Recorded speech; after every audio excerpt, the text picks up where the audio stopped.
Grover, Big Bird, and Cookie Monster. Today, these characters are all household names, but in the mid-1960s they were all just ideas. Their creation is thanks to the hard work of Joan Gans Cooney, a well-known television representative who had the idea of using television programming to educate children, leading to the creation of Sesame Street in 1969. Sesame Street was the first educational television show, and it helped prepare children for kindergarten, particularly those who were underserved and lacked school readiness. Also, its large and diverse cast tackled heavy topics in ways children could understand. The creation of Sesame Street truly marked a turning point in educational and television history, and it continues to influence children in the United States and around the world today. The 1960s was a decade in which President John F. Kennedy and Lyndon B. Johnson brought attention to poverty in America. In 1964, 19% of the population lived in poverty. Among them were 6 million children. President Lyndon B. Johnson stated, "Unless we act, these children will pass it on to the next generation, like a family birthmark." Government-funded programs like Project Head Start, launched in 1965, were designed in the interest of helping disadvantaged children be able to meet their emotional, social, nutritional, and psychological needs. Head Start created the idea that children from any background or walk of life could be helped. At the same time, television ownership became more common for Americans. In fact, almost 95% of Americans had TVs in their homes. As a result, there was an increase in young children watching television, with parents relying on it for daily entertainment. According to Cornell's computer science program, with the arrival of television, parents had a way to completely pacify their children with a flip of a switch. Children watched entertaining shows like Howdy Doody, Batman, The Bugs Bunny Show, and The Munsters. But these shows had no educational value. In fact, Joan Gans Cooney called them noisy and mindless affairs. In early 1966, educational entertainment shifted positively because of a fateful dinner party hosted by Joan Gans Cooney along with her friend Lloyd Morissette. Cooney, a well-known public affairs producer for New York's WNET 13, and Morissette, an executive with the Carnegie Foundation, wondered if the fascination with television could be transformed into something that could teach children how to read. The conversation that followed sparked a revolution in television programming and the creation of Sesame Street. Over the next 3 months, with funding from the Carnegie Foundation, Cooney conducted extensive research and authored a study called The Potential Uses of Television in Preschool Education. In this report, she described a potential show that would work to educate children by saying, a television program would be beneficial which would teach young children how to think, not what to think. Based on Cooney's findings, she and Morissette founded the Children's Television Workshop, a nonprofit group to aid the research and generate funding for the new show.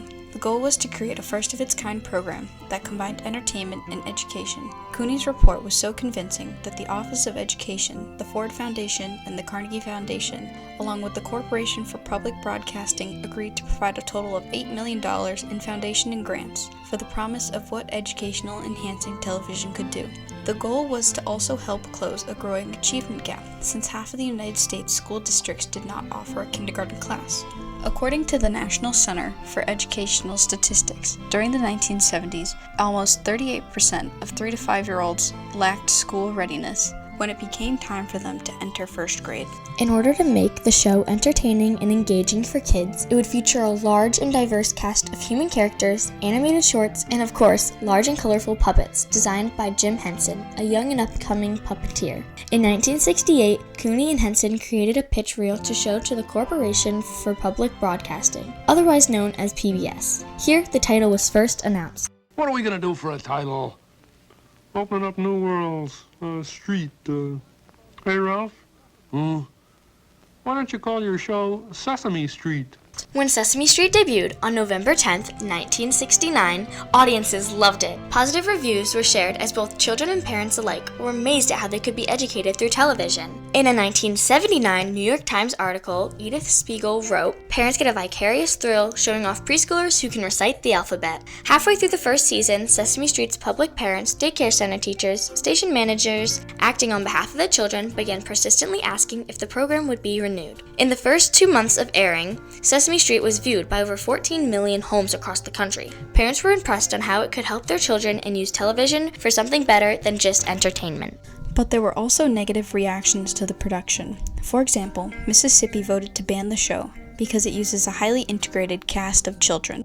Critics such as Dorothy Singer, a psychologist from Yale University, said, "The show simply doesn't prepare kids to learn or play well after the TV set is turned off." Despite the negative backlash, studies soon revealed that the show was having a positive impact on student readiness. After the first year, the Educational Testing Service in Princeton, New Jersey, stated that Sesame Street has been sharpening the cognitive skills of lower-class income children by as much as 62%. Also, Wellesley College conducted studies in the 1970s, which showed that Sesame Street positively impacted preschool children who were previously neglected, and children who lived in areas with greater Sesame Street coverage were significantly more likely to be at the appropriate grade level for their age. In a report called Sesame Street: 1,000 Hours of Perpetual Television Experiment, conducted by Cooney, states that children were better prepared for school than youngsters who watched the show infrequently or not at all. This is regardless of where they live, their gender, and their race.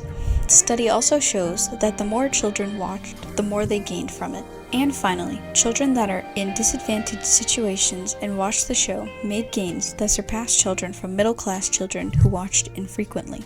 Set in New York City, Sesame Street combines a large, diverse live cast with puppets to introduce characters from different backgrounds and races. These diverse characters, from all walks of life, not only help prepare children for school, but educate children on diversity and inclusion. This allows them to see people like themselves on television for the first time. The inclusion of a racially diverse cast featured main characters such as the Robinson family, who helped to represent Black families living in New York and around the country during a time when the country still struggled with issues like racism and discrimination. Children watching characters like the Robinson family learned new lessons about the people and the world around them.